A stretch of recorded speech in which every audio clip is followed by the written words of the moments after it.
आज की कहानी जो हम आपके लिए लेकर आए हैं वो जीवन के संघर्ष का एक बेहतरीन नमूना है, जिसकी शुरुआत में हम ईमा नाम की लड़की को देखते हैं। बाहर किसी तरह का युद्ध चल रहा है। इतने में तभी एक परमाणु बम आकर गिरता है, जिससे एक तेज फ्लेम ऊपर उठती है। पर तभी सैम नाम का लड़का, जो कि उसका बॉयफ्रेंड है, वो उसे लेकर बिल्डिंग के नीचे भागता है, जहाँ पर एक बेसमेंट बना हुआ है जिसमें पहले से 6 लोग मौजूद हैं। और उनमें से एक माइकी नाम का शख्स दरवाजे पर टेप लगा रहा है ताकि किसी भी प्रकार का कोई भी रेडिएशन अंदर ना आ सके। उसकी बातों से हमें ये पता लग जाता है कि इससे पहले भी वो किसी बेसमेंट में ही अपनी जिंदगी गुजारा करता है, और इसीलिए सभी से बताता है कि अगर किसी ने इस डोर से बाहर जाने की हिम्मत की तो उसकी जिंदगी में सिर्फ मौत ही लिखी होगी, क्योंकि बाहर कुछ ऐसी रेडिएशन है जो किसी भी इंसान को पल भर में पिघला कर मोम बना सकती है। अब ये सुन सभी बहुत डर जाते हैं, तो वहीं रुकने का फैसला करते। इतने में इन्हें एक तेज झटका महसूस होता है। सभी घबरा गए कि ये क्या हुआ, तो माइकी ने उन्हें बताया कि बिल्डिंग गिरी है, ये झटका उसी का है, इसीलिए घबराओ मत। पर जोश और बॉबी के ऊपर कुछ धूल जैसी चीज गिरती है, जिसे वो जल्दी जल्दी हटाने लगते हैं, क्योंकि उन्हें लगता है कि ये रेडिएशन डस्ट है। पर ऐसा कुछ नहीं था, क्योंकि ये बस सीमेंट की कुछ धूल थी जो कि इमारतों के गिरने से आई थी। अब यहाँ ये सभी 8 लोग फंसे हुए हैं, यानी कि अब खेल में मजा आने वाला है, क्योंकि ये कहानी देखने में जितनी सरल लगती है उतनी तो बिल्कुल भी नहीं है। बस सब्र रखिए और मजा लीजिए। इस बेसमेंट में एक छोटी बच्ची भी है जिसे ये वेंडी कहकर पुकारते। वो माइकी के पास आकर कहती है कि उसे अब इस जगह पर नहीं रहना, क्योंकि यहाँ पर उसे घुटन हो रही है। तो माइकी उसे समझाने की कोशिश करता है कि अगर वो बाहर गई तो उसके बाल 2 मिनट में पूरे जल जाएंगे, स्किन पिघल जाएगी। ऐसी डरावनी बातें सुन वो बच्ची और ज्यादा डर गई और फौरन अपनी माँ की गोद में जाकर छुप गई। इसके बाद अब सभी ने माइकी के आगे का प्लान के बारे में पूछा, लेकिन किसी को उसे कोई भी ढंग से जवाब तक नहीं दिया। बस इतना कहा कि जो भी कुछ वो कहेगा उन्हें वही करना होगा, क्योंकि जब अमेरिका ने जापान पर बम गिराया था का वो सर्वाइवर है, इसीलिए उसे पता है कि ऐसी सिचुएशन में कैसे खुद को जिंदा रखा जाता है। तब एमा सभी से पूछती है कि क्या किसी के फोन में नेटवर्क आ रहा है, तो कोई जवाब नहीं देता।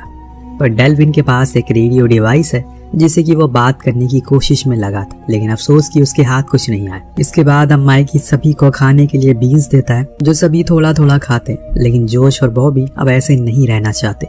उन्हें खुली जगह पर जाना है, इसीलिए वो जबरदस्ती गेट को खोलने चले गए। हालांकि माइकी ने मना भी किया, लेकिन वो नहीं माने, तो उसने उनके ऊपर एक से वार किया, जिससे कि ये दोनों डर गए और चुपचाप अपनी जगह पर बैठ गए। वहीं रात होने पर एमा नोटिस करती है कि उसी बेसमेंट में माइकी का एक पर्सनल रूम भी है, जहाँ पर किसी को भी जाने की इजाजत नहीं है। इधर बाहर जोश हर दिन एक ही खाना खाते खाते बोर हो गया।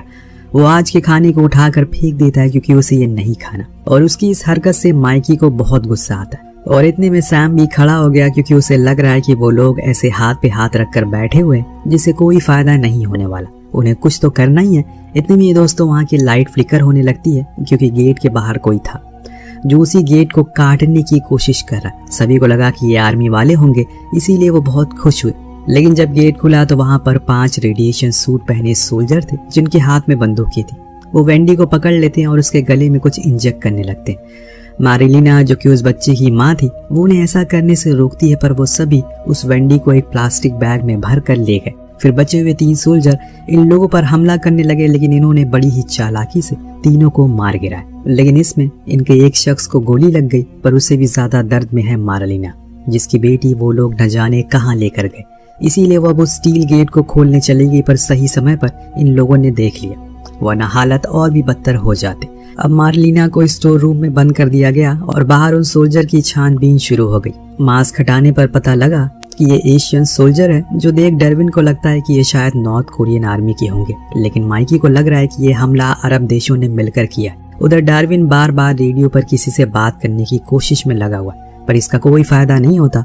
उल्टा माइकी ने उसे ऐसा करने से मना कर दिया, क्योंकि ऐसा करके वो शायद दुश्मनों को खुद की लोकेशन बता देगा, और इसीलिए वो ऐसा ना करे। उधर मारिलिना का रो रो कर बुरा हाल हो चुका है, क्योंकि उसकी बेटी को वो लोग न जाने कहाँ ले गए होंगे, न जाने वो किस हाल में होगी। वो यही सब सोच सोच कर रोए जा रही है। तब एमा उसके पास खाना लेकर आई कि सब कुछ ठीक हो जाएगा। बाहर खाने पर ये सब डिस्कस हो रहा है कि उनके पास अब एक रेडिएशन सूट है, यानी कि कोई बंदा बाहर जाकर आर्मी से मदद मांग सकता है, लेकिन जाएगा कौन। एमा अपने हाथ खड़ा करती है, पर माइकी को उस पर भरोसा नहीं है। वो मना कर देता है और जोश को जिम्मेदारी देता है, क्योंकि उसका भाई यहाँ घायल है, उसे उस लड़ाई में गोली लगी थी और इसीलिए वो वापस जरूर आएगा। यही सोचकर उसने ये जिम्मेदारी उसे दे दी। खैर अब उसे वो सूट पहनाया जाता और फिर जाने को बोला गया। जब वो बाहर गया तो उसने देखा कि उस बेसमेंट के बाहर एक टनल टाइप बनाई गई है जो जाकर एक लैब में खुलती है, जहाँ पर 2 लोग वही सूट पहने हुए कुछ रिसर्च कर रहे। वो भी उन्हीं के साथ मिल गया और वहाँ की चीजों को देखने लगा।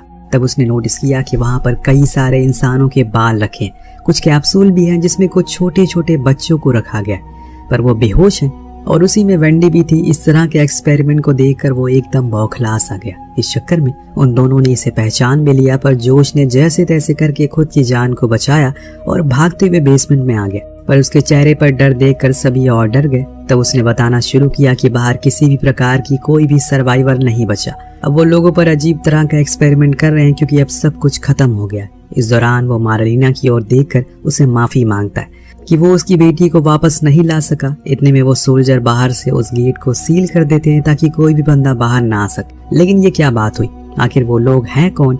अगर आर्मी वाले हैं तो इनकी मदद क्यों नहीं कर रहे? खैर अब यहाँ हम इमा को देखते हैं जो घायल एड्रिन के पास आकर उसकी मदद करती है, उससे बातें करती है, जिससे कि हमें पता चलता है कि ये दोनों कई सालों से एक दूसरे को जानते, लेकिन आज पहली बार उन्होंने बातें की।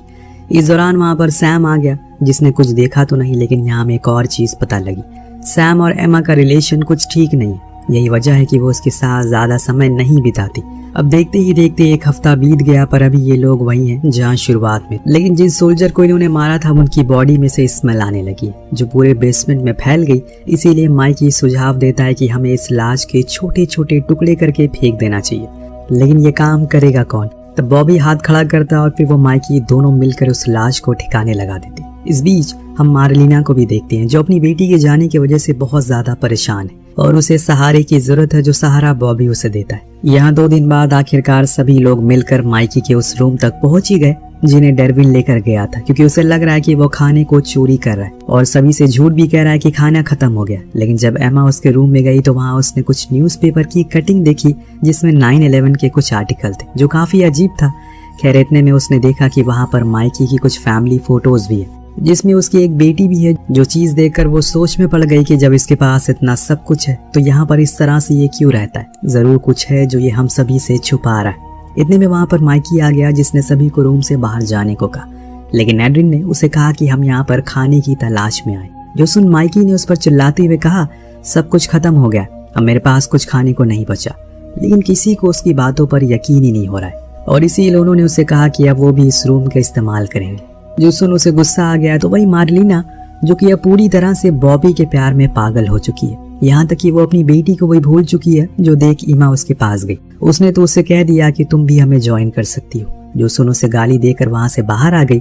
अब समय कुछ इस तरह से बीत रहा है, हर कोई अपनी ही परेशानियों से तंग है, पर इनकी सबसे बड़ी दिक्कत है खाना, जो कि किसी को भी नहीं मिल पा रहा है। अभी भी कुछ लोग को लग रहा है कि माइकी ने कुछ खाना छुपा कर रखा है और 1-2 दिन तक ये बर्दाश्त करते हैं, लेकिन आखिर में जोश को उस पर गुस्सा आ गया, जिसके चलते दोनों में एक तगड़ी भिड़त हो गई। लेकिन फिर सभी ने आकर इन्हें अलग किया। पर उसी रात डरविन ने कहा कि माइकी के रूम में एक और पैसेज है जिसमें पैटर्न लॉक लगा हुआ है, जो देख उसे लग रहा है कि उसमें भी उसे खाना छुपाया हुआ है। वो अपनी बंदूक लेकर उसके पीछे पीछे गया। एमा ने भी उसका पीछा करते हुए देख लिया, इसीलिए वो भी उस रूम में गई।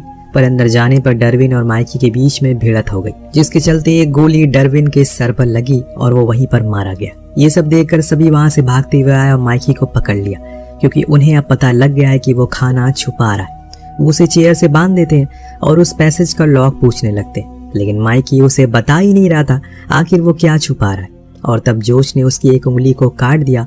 अब दर्द के मारे माइकी चिल्ला रहा है और तब उसे बताना ही पड़ा, जिसके बाद सभी ने उस गेट को खोल दिया जिसके अंदर काफी सारा खाना पानी था।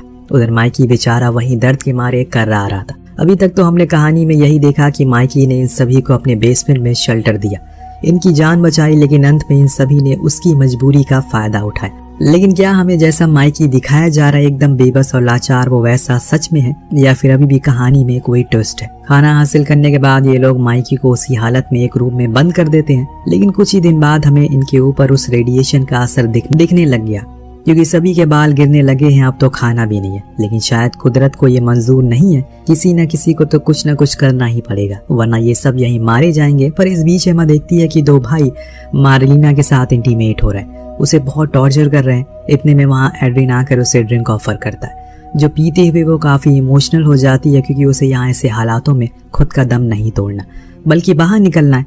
इतने में हम देखते हैं कि वहाँ पर मार्लिना आ गई, जिसकी हालत बहुत ही खराब हो रखी है। उसे ये सब नहीं करना है, लेकिन फिर भी वो दोनों भाई वापस आते हैं और उसे जबरदस्ती अंदर ले जाने लगते। तब एमा उसकी मदद करने की कोशिश करती है, लेकिन एड्रिन उसे रोकता है, क्योंकि वो दोनों एकदम जालिम है। न जाने उसके साथ क्या करेंगे। ऊपर से उन्होंने फूड स्टोरेज पर खुद का कब्जा जमा लिया है, यानी कि अगर किसी को भी फूड चाहिए होगा तो उसे उनके साथ इंटीमेट होना पड़ेगा। यही चीज एमा के साथ भी हुई। जब वो खाने के लिए गई तो उसके साथ जोश ने जबरदस्ती किया और कहा कि अगर वो उनके साथ रहेगी तो उसे टाइम टू टाइम खाना मिलता रहेगा।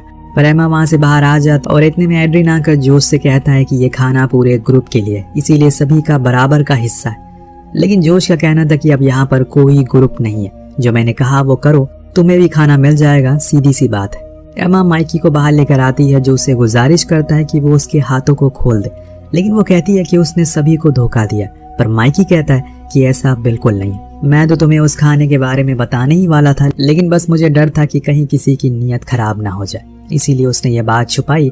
वो एमा को एक राज की बात बताता है, जो ये थी कि उस फूड स्टोरेज में एक बंदूक है, जो अगर तुमने हासिल कर ली तो तुम्हारे लिए ये सब आसान हो जाएगा। तो एमा अब इसमें सैम की मदद लेने का सोचती है, लेकिन वो तो उन दोनों भाइयों के साथ रहकर पागल हो चुका है। वो दोनों जो कहते हैं वो वही करता है। ऐसे ही एक दिन जब सैम उनके साथ बैठा था तो एमा उसे बाहर आने को कहती है, लेकिन सैम नहीं आता। तभी बॉबी एमा से ट्रूथ और डेयर खेलने को कहता है, जो वो एक्सेप्ट कर लेती है। इस बीच एमा की नज़र मार्लिना पर पड़ी, जिसको एक कोने में बांध कर रखा हुआ है। उसके शरीर पर कपड़े तक नहीं थे, उसके मुंह और नाक से खून आ रहा है। उन तीनों में से किसी को भी उसकी कोई फिक्र नहीं है। खैर एमा के लिए पहला सवाल आता है, क्या वो सैम से प्यार करती है? वो हाँ में जवाब देती है। पर इसके बाद उसे ये पूछा गया, क्या वो एड्रिन से भी प्यार करती है? तो एमा ने कहा कि उसने अपना एक सवाल पहले ही पूछ लिया, तो इस सवाल का कोई तुक नहीं बनता।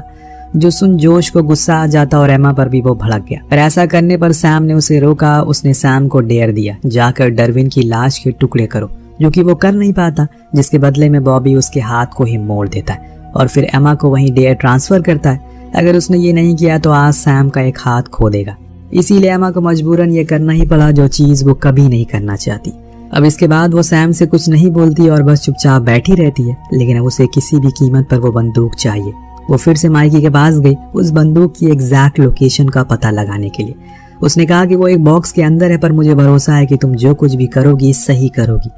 मैं तुम्हें एक और चीज बताना चाहता हूँ। दरअसल इस जगह से बाहर निकलने के लिए एक और रास्ता है, जो कि टॉयलेट से होकर गुजरता है, पर तुम्हें उस गंदगी को पार करके गुजरना होगा। पर वो ये भी करने को राजी है। इसीलिए उसने प्लान बनाया, जिसमें सैम को भी इंक्लूड किया, जिसका पहला स्टेप था उन दोनों भाइयों को अपने जाल में फंसाना। पर जब वो वहां पर मार्लिना की लाश को देखती है तो तुरंत ही वहां से बाहर आ गई।